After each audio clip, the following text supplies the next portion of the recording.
Welcome, northeastern tree fruit workers. Listen in while experts discuss what's on their minds this week, the third week of May 2021. Apple in our region ranges from petal fall in southern regions to full bloom in Quebec and New Hampshire. Temperatures have remained pretty low and slow, but we're starting to see some very nice, sunny, wonderful pollinator weather.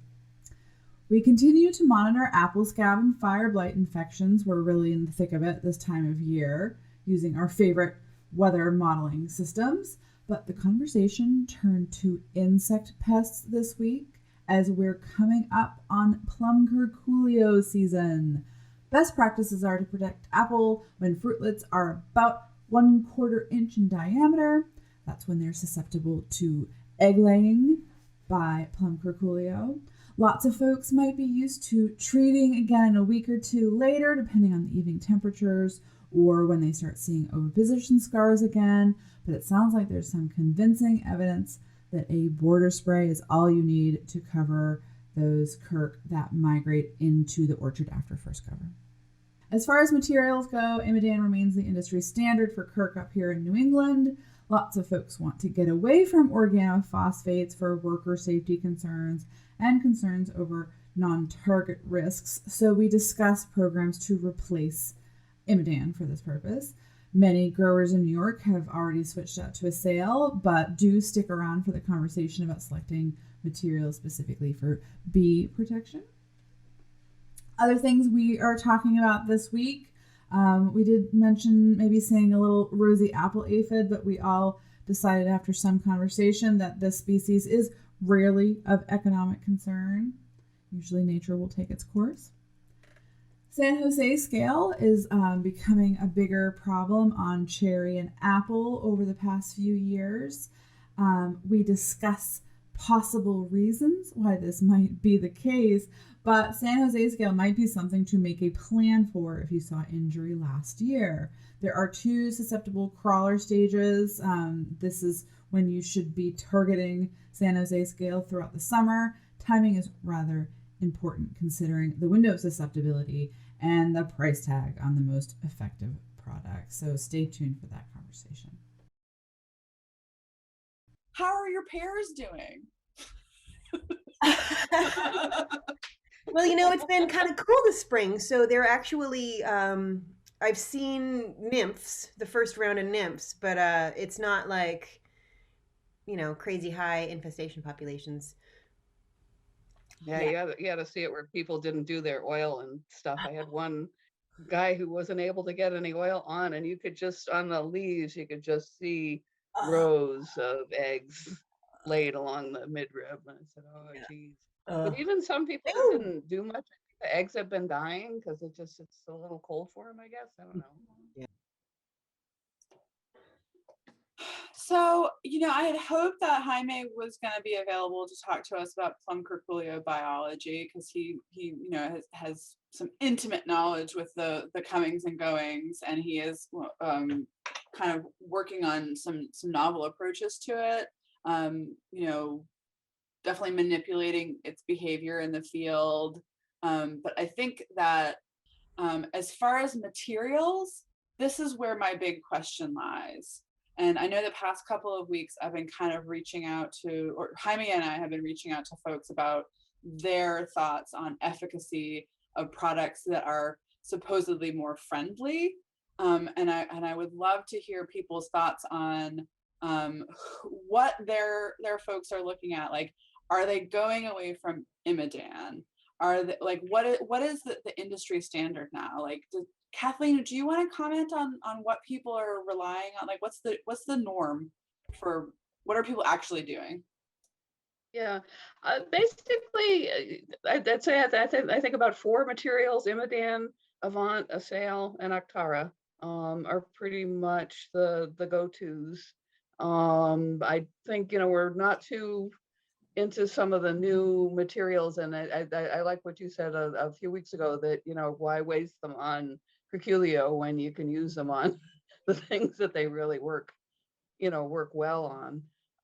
And so my standard recommendation is use your petal fall carbaryl as a way to kind of hold off the hungry hordes until everybody gets to the sort of Kirk stage, and then the full orchard insecticide, which my guess this year is there's probably not much in the orchards yet because we just haven't had the weather for it.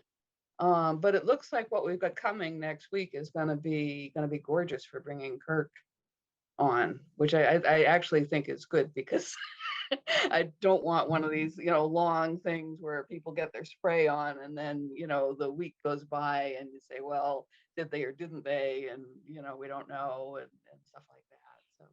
So what's the IPM way? So like not everybody, many people would be coming in with your carbaryl spray at petal fall, and that will give you some coverage. And then you might be coming in to look for oviposition scars, and that would trigger a full spray. Or I think No, first of all that carbaryl spray isn't really particularly effective. It's moderately effective, and it's not really going to cover you. It's going to suppress. It's not going to knock Right. down. Right. And then it's a full orchard first spray cover. Then the IPM answer to this is then you go and you scout, and when you see new scars, then you do your border spray. Yeah, that first onslaught, you can't scout before it happens. Right. It happens too fast for scouting to be effective.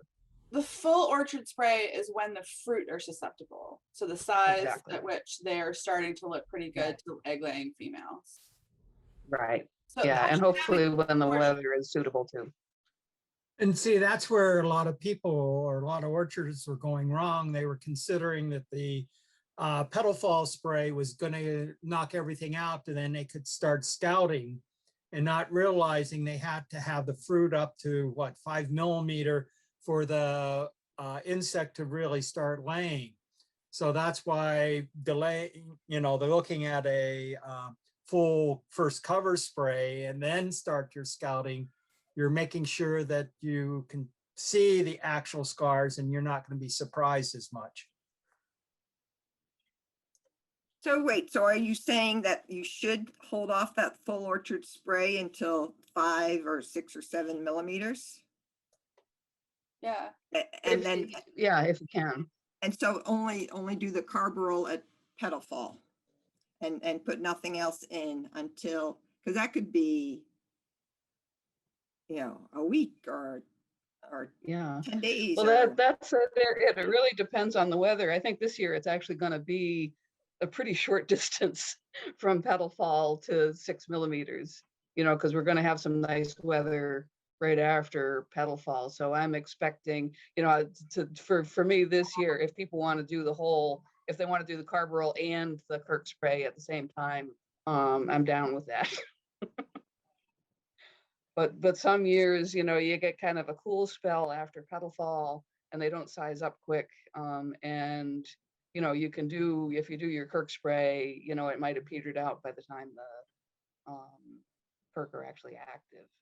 And that's what happened 2 years ago, that everybody was saying that Kirk was so bad late. It's because we had a cool spring and they weren't coming out as fast, and they assumed that petal fall and first cover spray was going to take care of them like a normal warm year. And that's why each year you've got to look and keep monitoring. It isn't just the 1 or 2 sprays. You've got to keep watching within that block to make sure what is the movement, so you're not caught with your pants down type situation. Okay, let me summarize again, and you guys can correct me if I'm wrong.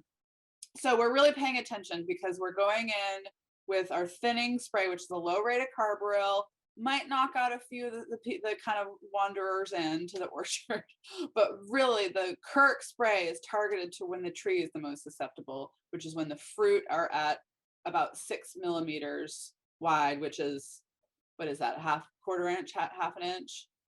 What is that? I've gotten metric. I don't know what anything else means. Well, yeah, so like when the fruit are that size and they look pretty good for ovipositing insects. So once you've done a full cover spray, you have really, really good coverage, you've protected those fruit, you've knocked out the majority of insects that are living in the orchard, Curculio, but there might be some that are dwelling in the forest who haven't wandered in yet. So that's where that border spray comes in. And so a border spray would be sufficient. My other question for you is, and this, I guess this would have been for Jaime, is how big is that border? Because if you have a really small orchard, most of your orchard might be border. Like how many trees in are we talking when it comes to these wandering? Do we Which have direction in border? what's that? Like, Like how many rows? She's asking Yeah. how many rows. like how far Yeah. into the Ron orchard? actually answered that. Yeah. Ron? Ron actually answered that very specifically. You spray between the first and second row when it's lengthwise, and then spray into the end from the row end. So it's Okay. a very simple border spray. And that, you know, even without the spray, those incoming Curculio would only invade for like 2 or 3 rows, because they start finding fruit. They'll stop when they find fruit. So it's getting those borders covered.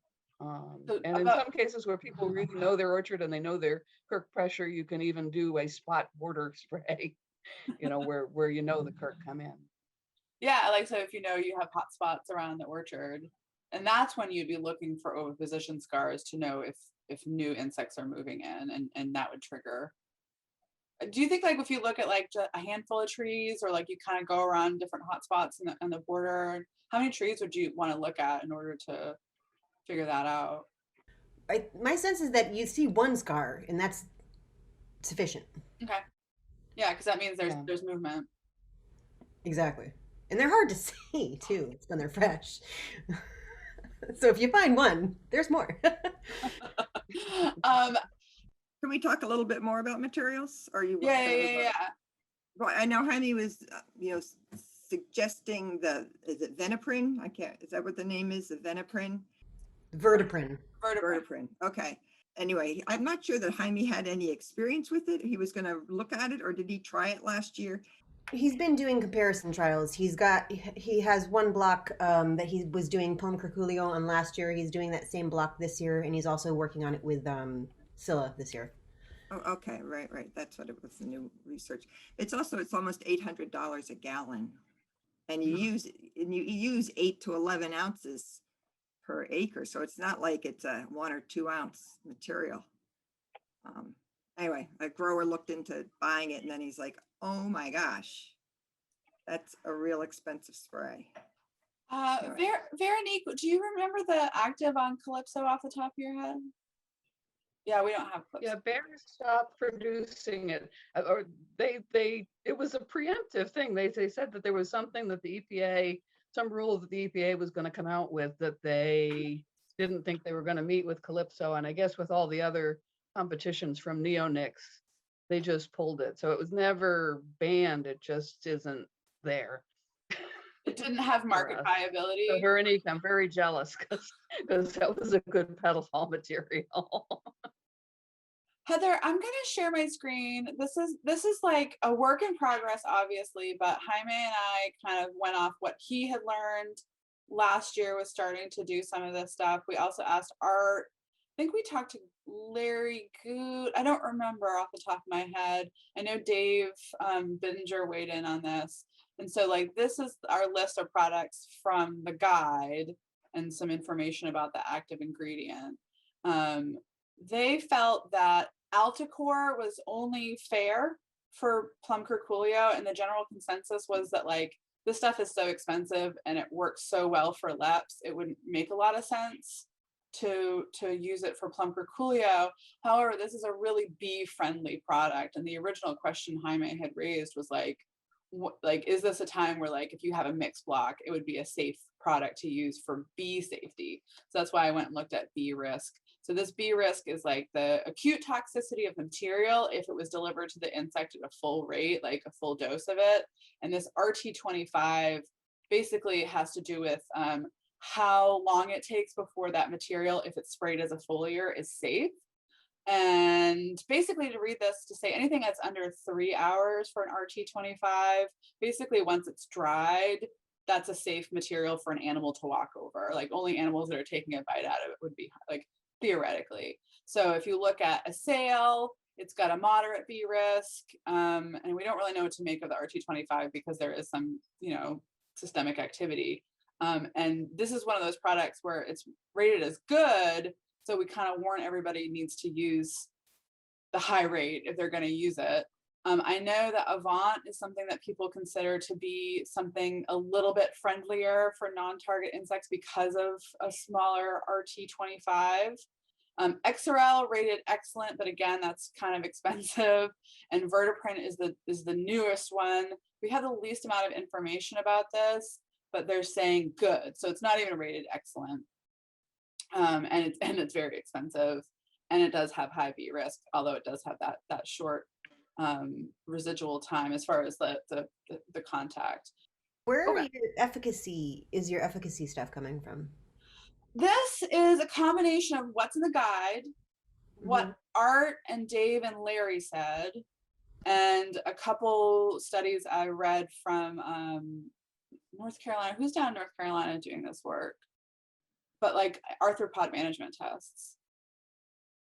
I also have a question for organic growers. And so, yes, they're using surround, but the way I understand is, it's just suppressing them, of course, and that you really want to use an insecticide, when you're done using surround. So, I mean, is it Azera? Is there anything that you can recommend? Kathleen, do you work with any organic growers? God forbid. I know, who was it? I think it was Dave Binger that had mentioned some promising information about Venerate. So one of these Marone products. So if you remember, Peter was doing some work with Venerate as an anti-feedant for brown marmorated stink bug. So obviously that's much later in the season, but what he was finding is that Venerate, I don't remember what it is off the top of my head, but it's like an extract of a toxic organism, that it wasn't very good at killing bugs, but it was pretty good at getting bugs to not eat. And I don't know if that's something that Jaime is going to be pursuing in the field, because I know he has some field trials planned this year. But that's something that's been tossed around for an organic product. Again, pricey, not the usual as far as efficacy, because it's not great at killing bugs, but it might be good at avoiding injury.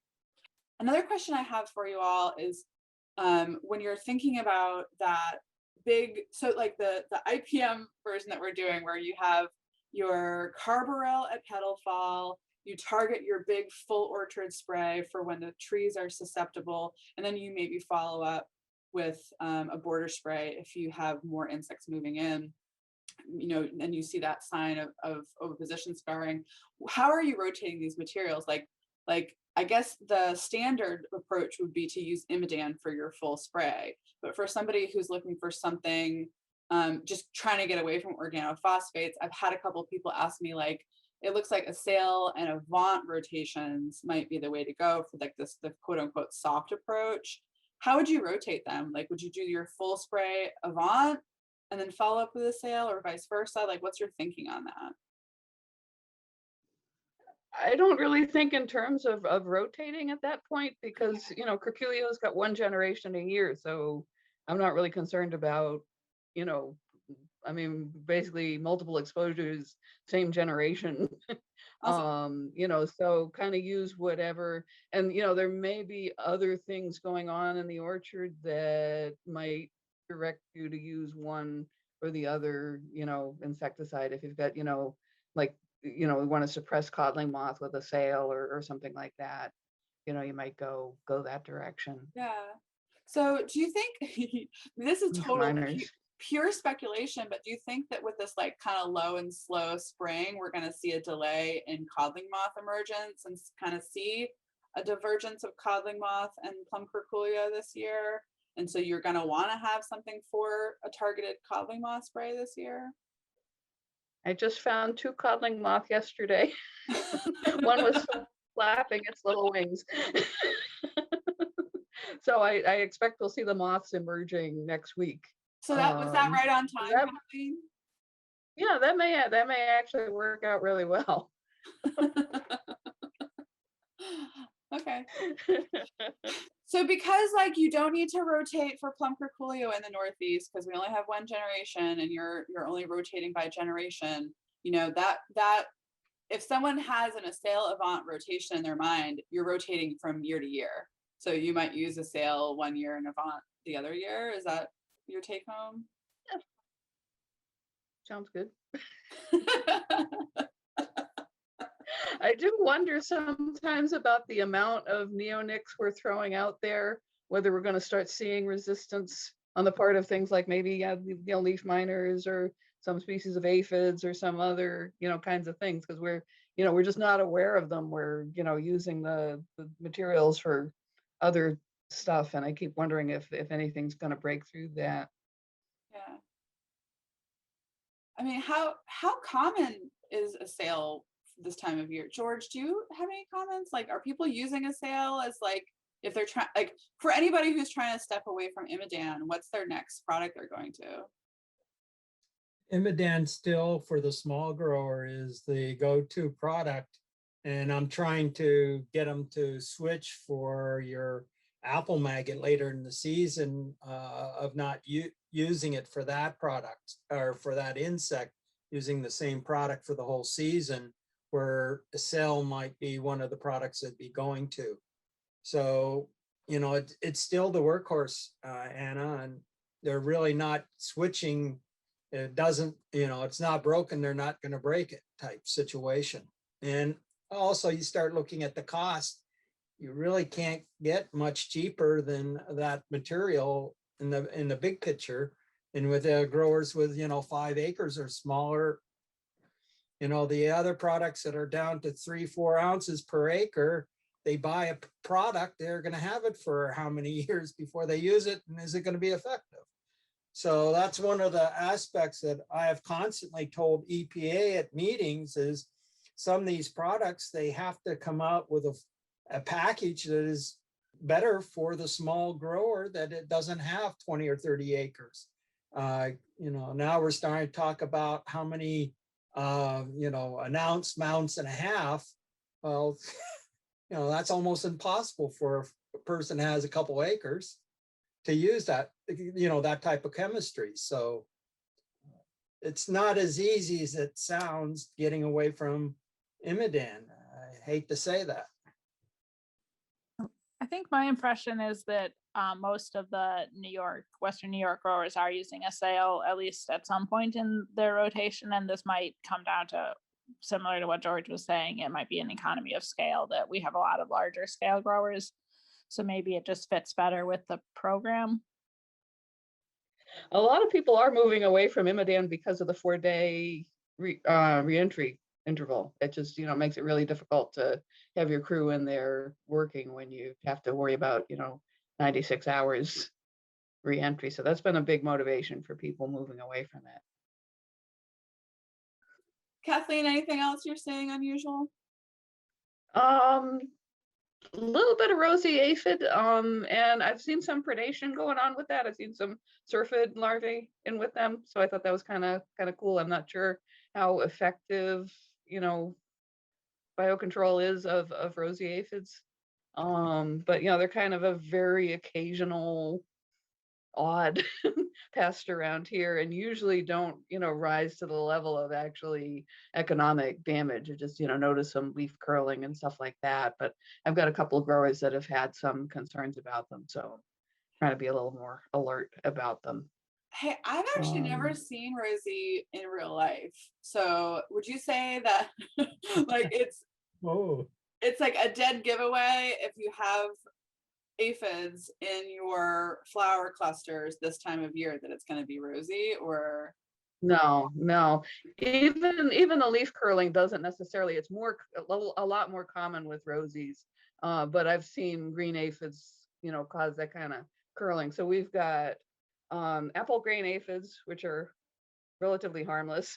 We've got green apple aphids, which probably haven't got started yet, and then we've got Rosie aphids, which are pretty pernicious, and any of them might be around at this particular time. So what's your I saw one leaf yesterday had both apple grain and Rosie on it.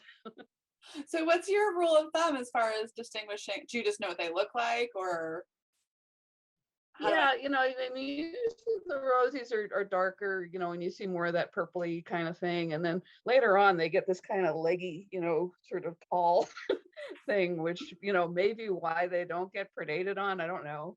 And the apple grain are pretty distinctive because they have a sort of dark green, light green, alternate shading. So that one you can kind of eliminate and say, okay, yeah, I know what that one is.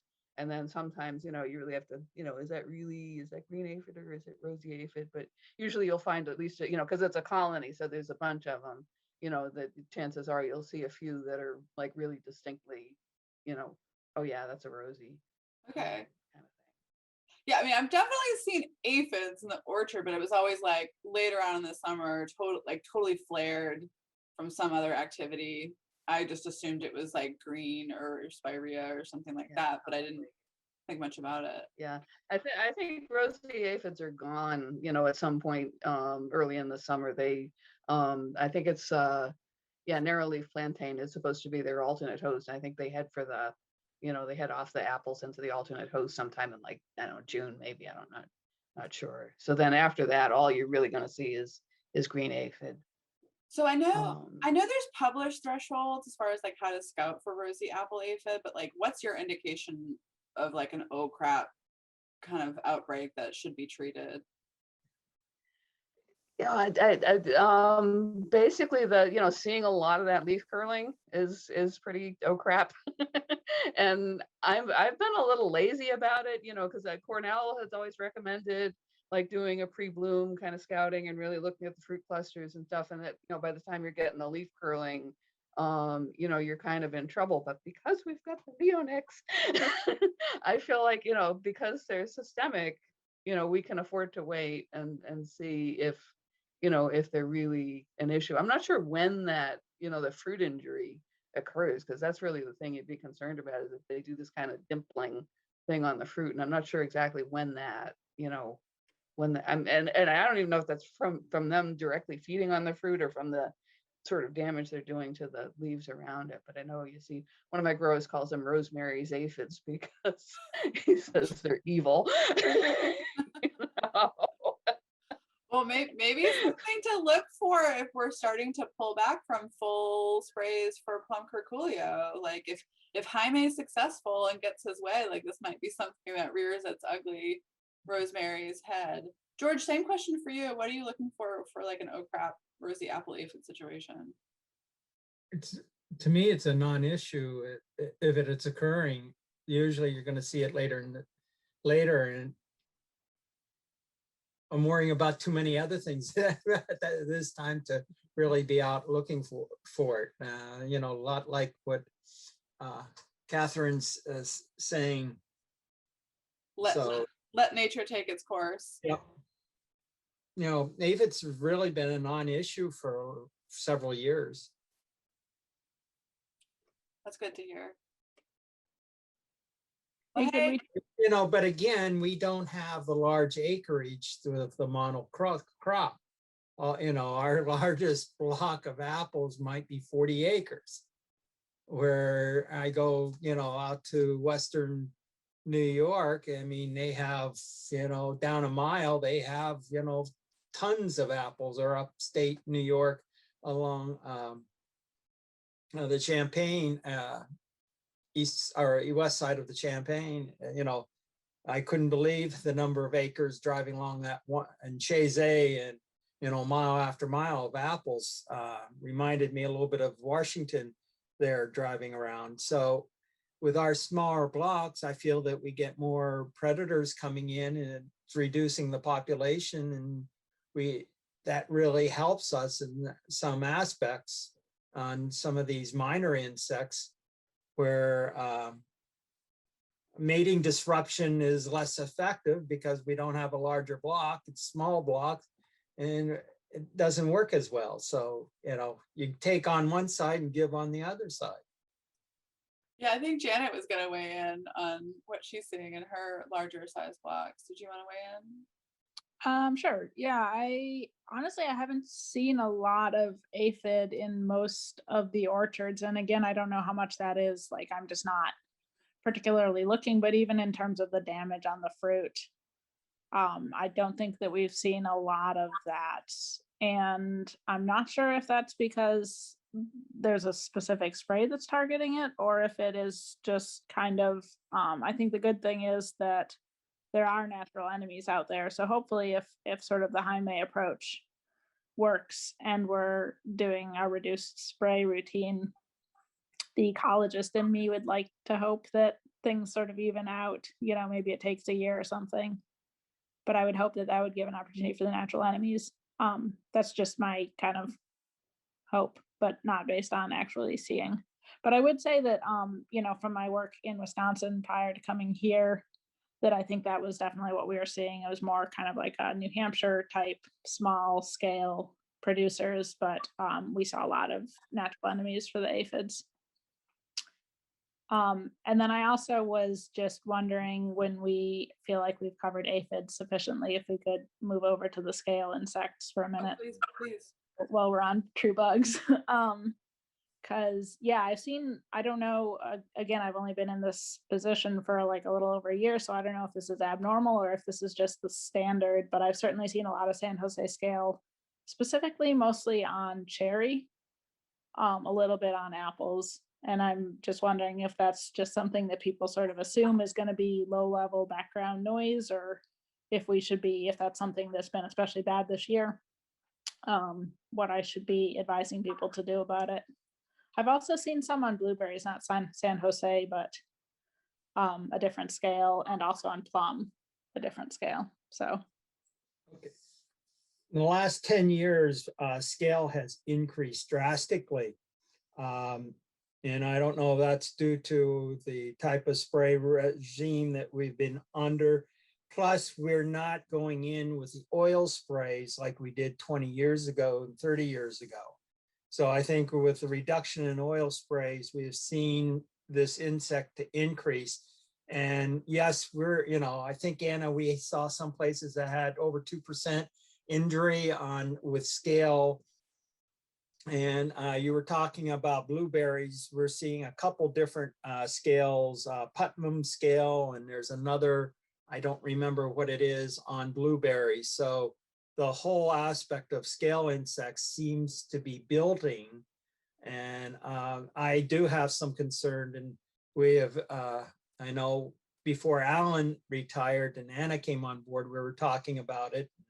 I've had Anna talk a couple times about the importance of going out and looking at scale and watching for the crawlers using the sticky tape on a limb where we see the scale, so we know when the crawlers are moving. For us, sometime in end of June, usually, so that we can direct the spray to that crawler stage. so why I feel like I'm always suggesting that growers use the delayed dormant oil just sort of as like an easy cleanup in the spring, but I do feel like maybe people are more skeptical to do it than I would think. Why do you think that is, that growers are moving away from it?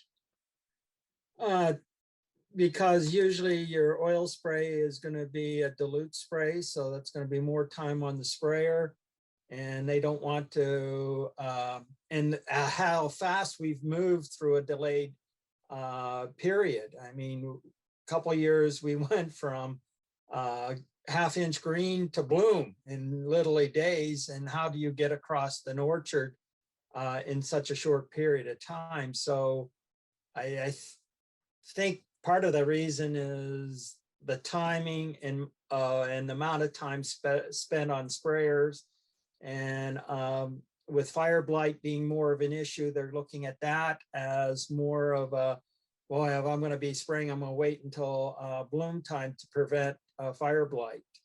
So I think that's in it. And the more diversified growers are getting, they have more problems. And I think it's pulling a lot of the growers several different directions. At least in New Hampshire, we don't have the dedicated just apple orchardists or orchardists. All of our growers have small fruit and tree fruits, and majority of them have vegetables. So, are they gonna wait? Are they gonna, they have too many other jobs they got to get done, and that gets put by the wayside. And Kathleen, have you seen different from that, or? Yeah, no, I think too, and I think more so in New York that people have moved away from the oil because, it used to be that mite control was a big motivator, and now that people have so many options in terms of mite control that they're not as concerned with getting the oil on. And then, concerns about potential leaf injury and, that kind of thing that they've kind of moved away from it. But yeah, I pretty much crack the whip with my guys about getting the oil spray on. So most of them managed to get it on at some point, but people hate it. It's like everybody's least favorite spray application. Hey, I have a But question. it's, with scale, then you're stuck because, you really, if you want to control scale after bloom, then, you have these sort of, narrow spectrum things like Esteem and Centaur that, you're not getting any, you're going after one critter with one spray, and they're kind of on the expensive side. Very But, I get hysterical if I see a little bit of scale. It's like, you're going to do something about that, because a little bit of scale this year is going to be a lot of scale next year. Yeah, and I felt like the drought conditions really helped our San Jose scale populations last year. Janet, you mentioned scale on cherry. What species do you think that is? I'm pretty sure that's also the San Jose. Okay. Yeah. I mean, it's possible that it's something else that looks similar and I'm misdiagnosing it. But I did see something from Michigan State saying that San Jose will flare up on cherry. Okay. I think more information about that would be really helpful. I know a lot of people asked me about Momento last year, and I put together like a little efficacy chart on Momento as far as being a good investment, because that's also a really pricey product, but that was for folks who were specifically targeting summer crawlers for San Jose scale and Comstock mealybug. So that's a good investment for somebody who wants to get serious about some kind of outbreak situation. Another point, I think Pat Kay and I had a conversation about application, is that so many people are so focused on foliar applications for fungicides, and the type of application like gallonage per acre you'd use for that, low gallonage is sufficient. Whereas like when you're treating for little tiny crawling insects, you need to have a much higher gallon per acreage. And it's just kind of like, if your mind is in foliar protection, you're not really thinking about the best application for little tiny bugs. Anything else? That's interesting. I did have one other question, which is, as I'm thinking about advising people to use the double-sided sticky tape method like George mentioned, is that actually something that, I mean, are growers in the real world actually doing that, or are they just sort of making their best guess based on kind of calendar sprays or sort of best knowledge of past history to time that spray? They're probably mostly waiting for you to tell them. But no, they do. I mean, I've got growers, they probably do it more than I do. So, they are, once they get into a scale situation, they're pretty motivated. And I wanted to comment too, that you said you'd been seeing, different species, and that seems to be a thing too, that we're seeing more different species of scale, white peach scale, and I don't know, different critters have been popping up here and there. And Anna, are you seeing Comstock in We your have a area? couple places that have resident Comstock populations. Yeah. Okay. Yeah, I got one guy that, we've been fighting it for a while, successfully, I think.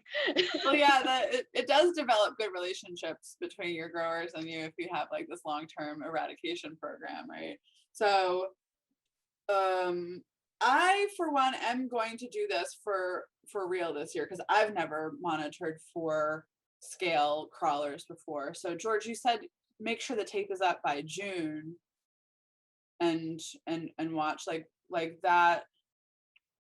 Any more advice on how to do that? Because I'm going to do it for real this year, and because I don't want the experience. Usually the growers know, where if they're harvesting and doing any packing, they have an idea in the area, and I usually try to have them put it in an area where we know there's active populations. And again, try to do at least 3 to 4 trees in that area. I found, you know, the black or blue, dark blue tape, and I usually do 2 or 3 limbs in a given tree, and just, you know, a couple times a week, check it out to see when you see the orange crawlers start going. Then you have a better idea for the timing. And going back to Janet, is if the grower has a major problem with it, where they're seeing 10% damage, they're going to do it. But those growers that we see 1 or 2, oh yeah, I have scale, usually they're not going to be as apt unless I'm, you know, saying, you got to do this. It's on the tree, you got to check it. You know, I'm not going to check it. I did, you know, I put it up. But that's what's happened with me over the years. And presumably, I would think it makes it more complicated that there are multiple species of scale showing up, right? So it's not something where I can monitor at 2 locations and then just sort of give a blanket recommendation, like, we're seeing crawlers, everybody who has scale, get out there and spray, because they have to kind of identify the species. And that can be, from my experience, I mean, I've had a hard time doing it, so I imagine. I couldn't identify the crawlers to the species type situation. But if you had that classic San Jose scale injury last year, that's what you pretty good at San Jose scale. Sure. Yeah. From what I've been able to find, but just looking up information on the different scale insects, they seem to have a very similar life cycle. So when one's crawling, the others maybe are likely to. Okay. So maybe at least for like the basic, simple growers who don't feel like doing their own monitoring, if I give a blanket, I've seen crawlers in Western New York, that might at least, you know, offer a little bit. You know, I would think so. Yeah. Okay, I had bands out in Hollis, Wilton, and Hancock. And that's around 40 miles apart. And I saw a 10-day difference from the first in Hollis, around 4 or 5 days to the Wilton area, and another 4 to 5 or more days to the Hancock area. And that basically, normally I saw a 10-day bloom difference between a Hollis to the Hancock area. So it's usually over a 2-week period, you'll see them all come out. But depending on the elevation and, you know, the microclimates of each individual orchard, there might be a week difference between spot to spot. If that helps you, Janet. Yeah, definitely. Thank you. Well, hey, it's almost 9 o'clock. I got some really helpful information. Thank you all for joining this call early this week.